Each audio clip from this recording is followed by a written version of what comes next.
গল্পটা কি লিখব ভাবছি। ভাবতে ভাবতে অনেক রাত হয়েছে বুঝতে পারলাম। টেবিলের নাইট ল্যাম্পটা বন্ধ করে উঠতে যাব, হঠাৎ মনে পড়ল, আরে আমার তো এবার পোস্টিংয়ের সময় হলো। গল্প প্রসঙ্গে বলে রাখি, আমি একজন গভর্নমেন্ট অফিসার, গোয়েন্দা বিভাগ। তা পেশার পাশে পাশে গল্প লেখাটাও আমার একটা নেশা। যাই হোক, স্ত্রীকে কথাটা বলাতে উনি তেলে বেগুনে জ্বলে উঠে বললেন, ধুর বাবা, আমি পারবো না যেতে। কি কুক্ষণে যে বিয়ে করেছিলাম কে জানে রে বাবা। তা সেবার পোস্টিং দমদমের রাজারহাটে, হাতে মাত্র 2-3 মাইল। জিনিসপত্র প্যাক করে স্ত্রীকে কষ্ট করে বুঝিয়ে সুঝিয়ে রওনা দিলাম নতুন গন্তব্যের পথে। যে সময়ের কথা বলছি তখন চারিদিকে আধুনিকের ছোঁয়া, সবাই স্মার্টফোন ইউজ করে, তাই আমাকেও স্মার্টফোন ইউজ করতে হতো। যাই হোক, রাজারহাটে পৌঁছে সিনিয়র অফিসারকে রিপোর্ট করালাম।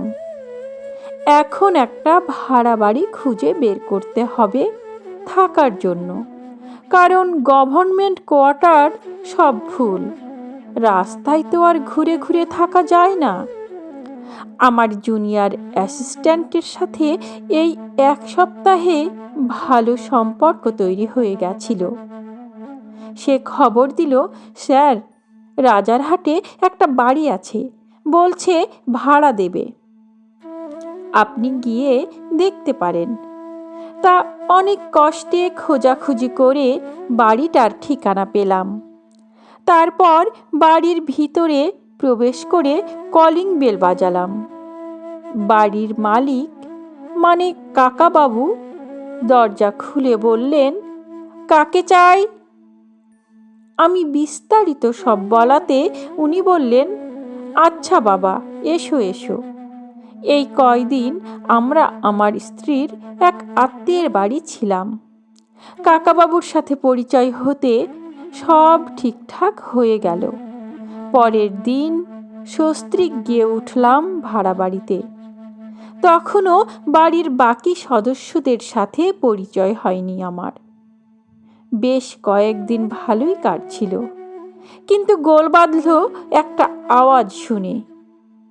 কিন্তু সব সময় আওয়াজটা হতো না। প্রত্যেক মঙ্গলবার, শুক্রবার আর রবিবার রাত্রি 9টা থেকে বাড়িতে ঠুংঠাং জিনিসপত্রের আওয়াজ হতো, আর একটা মিষ্টি মেয়েলি গলা ভেসে আসতো। মেয়েটি কাদের যেন বলতো, নমস্কার, আজকের রেসিপি অমুক তমুক, এই আর কি। আমি মনে মনে বললাম, কি রে বাবা, ব্যাপারটা কি? আমার স্ত্রী মাঝে মাঝে বলতো, কি হচ্ছে বলো তো? যাই হোক, মনে মনে ঠিক করলাম জিনিসটা কি খুঁজে বের করতে হবে।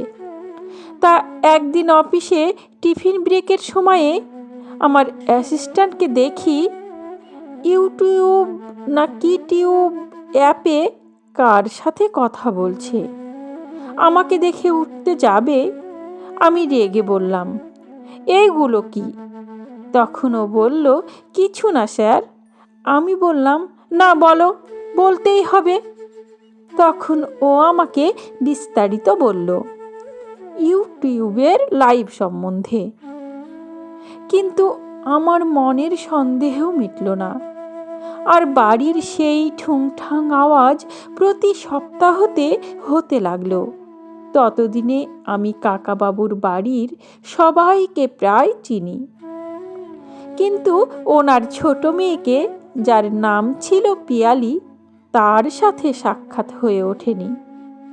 সিদ্ধান্ত নিলাম এটা আমাকে খুঁজে বের করতে হবে যে প্রত্যেক সপ্তাহে কি হয়। তা একদিন এই রকম কোনো একদিন রাতে বাড়ি ফিরে ফ্রেশ হয়ে ডিনার কমপ্লিট করে ইউটিউবে গান সার্চ করতে করতে হঠাৎ চোখে পড়ল একটা চ্যানেল, নাম হজা বরল হেসেল। তার লাইভে প্রবেশ করে লাইভের হোস্টকে দেখে আমি তো অবাক। আমার অফিসের অ্যাসিস্ট্যান্ট আমাকে সবটা বোঝানোর দরুন আমার কোনো অসুবিধা হলো না। লাইভের যে মেয়েটা হোস্ট ছিল তাকে দেখতে এত সুন্দর আমি আগে দেখিনি। আর অবাক করার বিষয় হলো তাকে দেখতে আমার মৃত দিদির মতন। কেন জানি না মনটা ব্যাকুল হয়ে উঠল। আমি লাইভে কথা বলা শুরু করলাম নিজের আইডি দিয়ে। তার পরের দিন ভাড়া দেওয়ার ডেট কাকাবাবুকে। তা আমি অফিসের পথে বাড়ির উপরে উঠেছি। উঠে দেখেই আমি তো অবাক। আরে এ তো সেই মেয়ে যাকে রাত্রে লাইভে দেখলাম। কিছু বললাম না। কিছুক্ষণ গল্প করে হঠাৎ মেয়েটা আমাকে বলল, জানেন দাদা, আমি একটা লাইভ ভিডিও করি প্রতি সপ্তাহে। আপনি যদি ইউটিউব দেখেন আমাকে ফলো করতে পারেন। রান্নার ভিডিও ছাড়ি, আমার অঙ্ক মিলাতে অসুবিধা হলো না।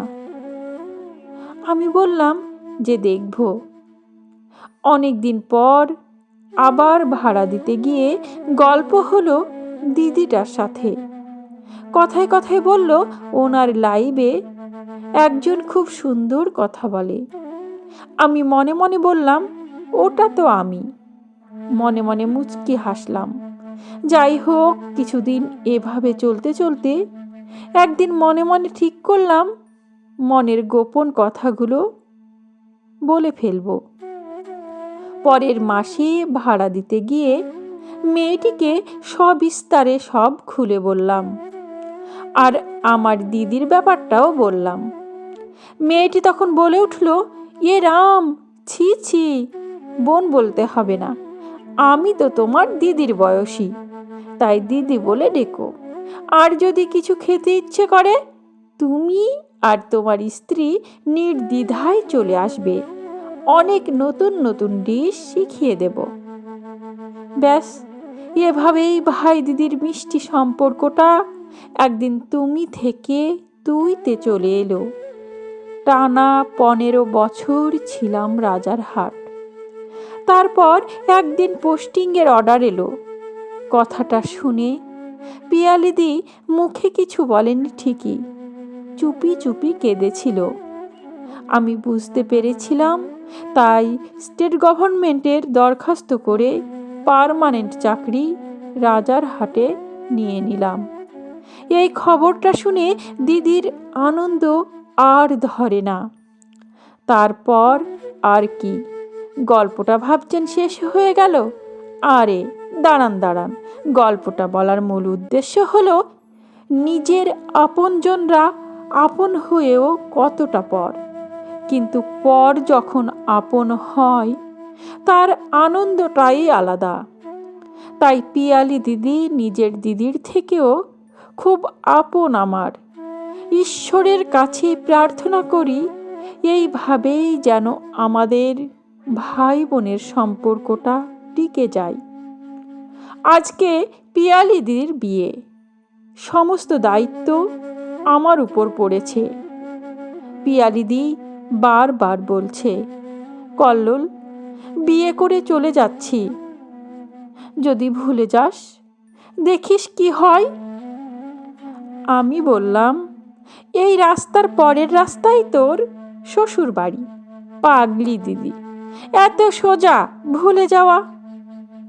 যাই হোক, দিদির বিয়েতে সবার নিমন্ত্রণ রইল। আমি তো থাকছি, আপনারাও আসবেন কিন্তু। সমাপ্ত। গল্প ভাই বোনের ভালোবাসা। কলমে রুদ্র কল্লোল, কণ্ঠে আমি রোজি।